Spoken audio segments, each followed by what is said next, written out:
क्षण मात्र भी कर्म किए बिना नहीं रह सकता। पुनरपि जननम पुनरपि मरणम पुनरपि जननी जठरे शयनम।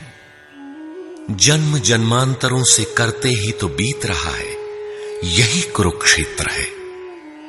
सद्गुरु के माध्यम से साधना के सही दौर में पढ़कर साधक जब परम धर्म परमात्मा की ओर अग्रसर होता है, तब यह क्षेत्र धर्म क्षेत्र बन जाता है। यह शरीर ही क्षेत्र है। इसी शरीर के अंतराल में अंतःकरण की दो प्रवृत्तियां पुरातन हैं, दैवी संपद और आसुरी संपद। दैवी संपद में है पुण्य रूपी पांडु और कर्तव्य रूपी कुंती।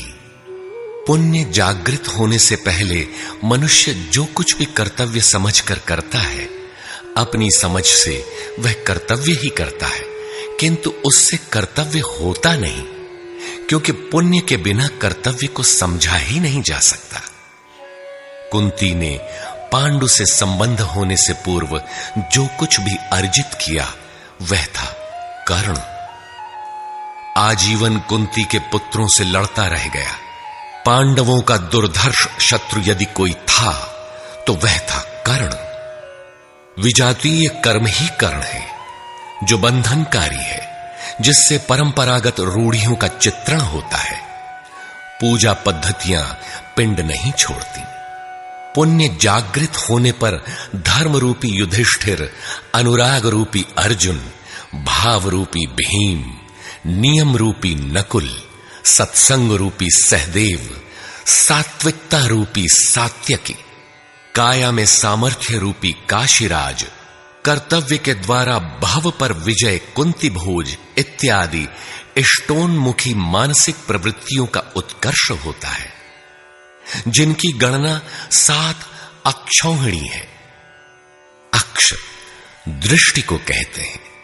सत्यमयी दृष्टिकोण से जिसका गठन है वह है दैवी संपद। परम धर्म परमात्मा तक की दूरी तय कराने वाली ये 7 सीढ़ियां, 7 भूमिकाएं हैं, न कि कोई गणना विशेष। वस्तुतः ये प्रवृत्तियां अनंत हैं। दूसरी ओर है कुरुक्षेत्र, जिसमें 10 इंद्रियां और 1 मन, 11 अक्षौहिणी सेना है। मन सहित इंद्रियमयी दृष्टिकोण से जिसका गठन है वह है आसुरी संपद, जिसमें है अज्ञान रूपी धृतराष्ट्र, जो सत्य को जानते हुए भी अंधा बना रहता है। उसकी सहचारिणी है गांधारी। इंद्रिय आधार वाली प्रवृत्ति। इनके साथ हैं मोह रूपी दुर्योधन, दुर्बुद्धि रूपी दुःशासन, विजातीय कर्म रूपी कर्ण, भ्रम रूपी भीष्म, द्वैत के आचरण रूपी द्रोणाचार्य, आसक्ति रूपी अश्वत्थामा, विकल्प रूपी विकर्ण, अधूरी साधना में कृपा के आचरण रूपी कृपाचार्य, और इन सब के बीच जीव रूपी विदुर है, जो रहता है अज्ञान में, किंतु दृष्टि सदैव पांडवों पर है। पुण्य से प्रवाहित प्रवृत्ति पर है, क्योंकि आत्मा परमात्मा का शुद्ध अंश है। इस प्रकार आसुरी संपद भी अनंत है। क्षेत्र एक ही है, यह शरीर। इसमें लड़ने वाली प्रवृत्तियां 2 हैं। एक प्रकृति में विश्वास दिलाती है, नीच अधम योनियों का कारण बनती है, तो दूसरी परम पुरुष परमात्मा में विश्वास और प्रवेश दिलाती है। तत्वदर्शी महापुरुष के संरक्षण में क्रमशः साधन करने पर दैवी संपद का उत्कर्ष और आसुरी संपद का सर्वथा शमन हो जाता है। जब कोई विकार ही नहीं रहा, मन का सर्वथा निरोध और निरुद्ध मन का भी विलय हो जाता है, तो दैवी संपद की आवश्यकता समाप्त हो जाती है। अर्जुन ने देखा कि कौरव पक्ष के अनंतर पांडव पक्ष के योद्धा भी योगेश्वर में समाहित हो रहे हैं। पूर्ति के साथ दैवी संपद भी विलीन हो जाती है। अंतिम शाश्वत परिणाम निकल आता है। इसके पश्चात महापुरुष यदि कुछ करता है तो केवल अनुयायियों के मार्गदर्शन के लिए ही करता है। लोक संग्रह की इसी भावना से महापुरुषों ने सूक्ष्म मनोभावों का वर्णन उन्हें ठोस स्थूल रूप देकर किया है। गीता छंदोबद्ध है, व्याकरण सम्मत है, किंतु इसके पात्र प्रतीकात्मक हैं, अमूर्त योग्यताओं के मूर्त रूप मात्र है।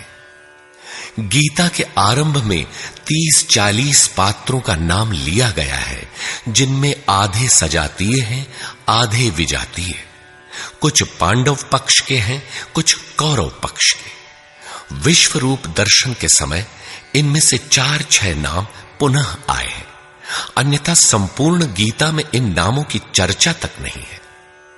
एकमात्र अर्जुन ही ऐसा पात्र है जो आरंभ से अंत तक योगेश्वर के समक्ष है।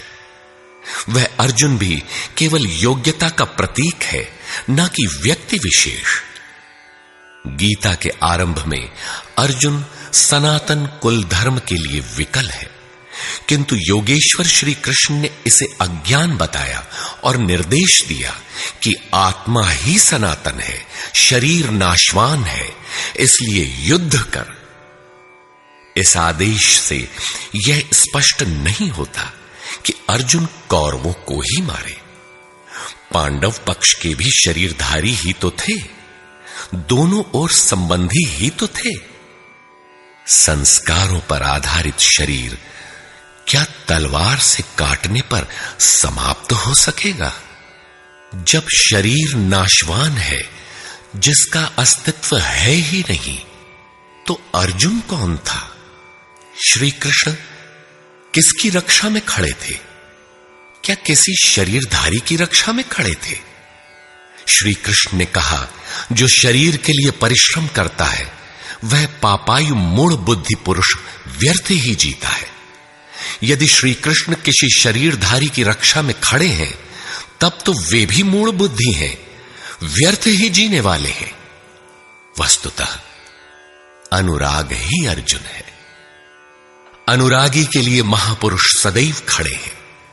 अर्जुन शिष्य था और श्री कृष्ण एक सद्गुरु थे।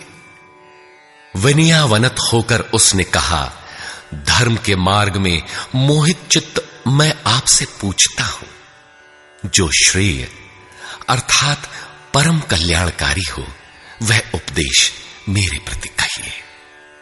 अर्जुन श्रेय चाहता था, प्रेय अर्थात भौतिक पदार्थ नहीं।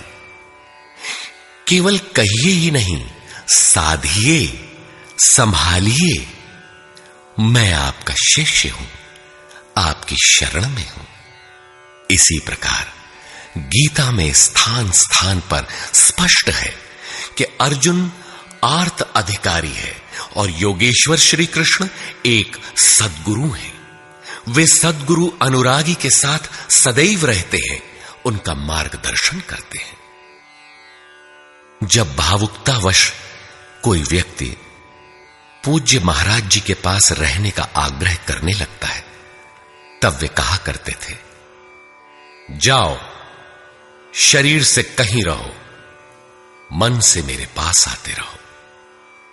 प्रातः सायं राम शिव ओम किसी 1, 2, 2.5 अक्षर के नाम का जाप करो और मेरे स्वरूप का हृदय में ध्यान धरो। 1 मिनट भी स्वरूप पकड़ लोगे तो जिसका नाम भजन है वो मैं तुम्हें दूंगा। इससे अधिक पकड़ने लगोगे तो हृदय से रथी बनकर सदैव तुम्हारे साथ रहूंगा। जब सुरत पकड़ में आ जाती है तो इसके बाद महापुरुष इतना ही पास में रहते हैं जितना हाथ, पांव, नाक, कान इत्यादि आपके पास है। आप हजारों किलोमीटर दूर क्यों ना हो, वह सदैव समीप है। मन में विचारों के उठने से भी पहले वे मार्गदर्शन करने लग जाते हैं।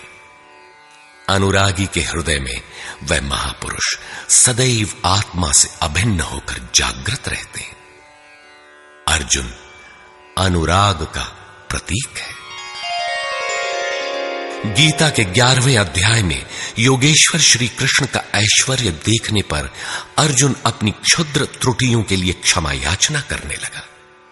श्री कृष्ण ने क्षमा किया और याचना के अनुरूप सौम्य स्वरूप में आकर कहा, अर्जुन, मेरे स्वरूप को न पहले किसी ने देखा है और न भविष्य में कोई देख सकेगा।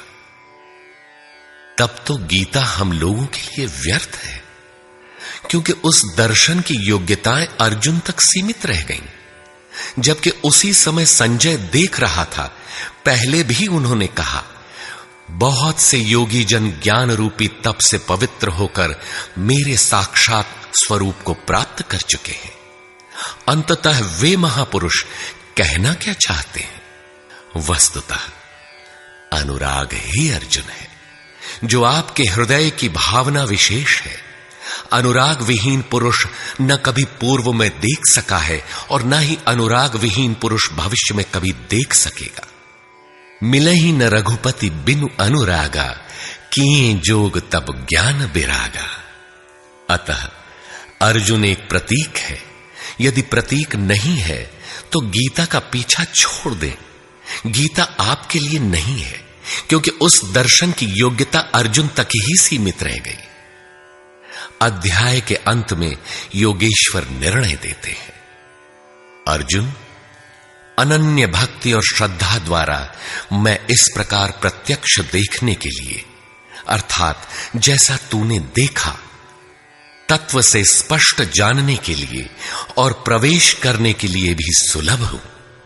अनन्य भक्ति अनुराग का ही दूसरा रूप है और यही अर्जुन का स्वरूप भी है। अर्जुन पथिक का प्रतीक है। इस प्रकार गीता के पात्र प्रतीकात्मक हैं, यथा स्थान उनका संकेत है। रहे हो कोई ऐतिहासिक श्री कृष्ण और अर्जुन, निश्चय ही हुआ हो कोई विश्व युद्ध, किंतु गीता में भौतिक युद्ध का चित्रण कदापि नहीं है। उस ऐतिहासिक युद्ध के मुहाने पर घबराया तो था अर्जुन, न कि सेना। सेना तो लड़ने को तैयार खड़ी थी।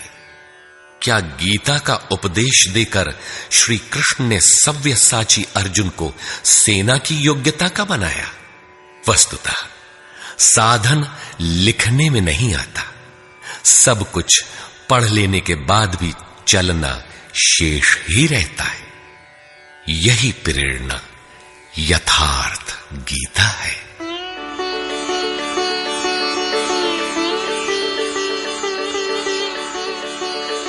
सद्गुरु कृपाश्रयी जगत बंधु स्वामी अड़गड़ानंद जी।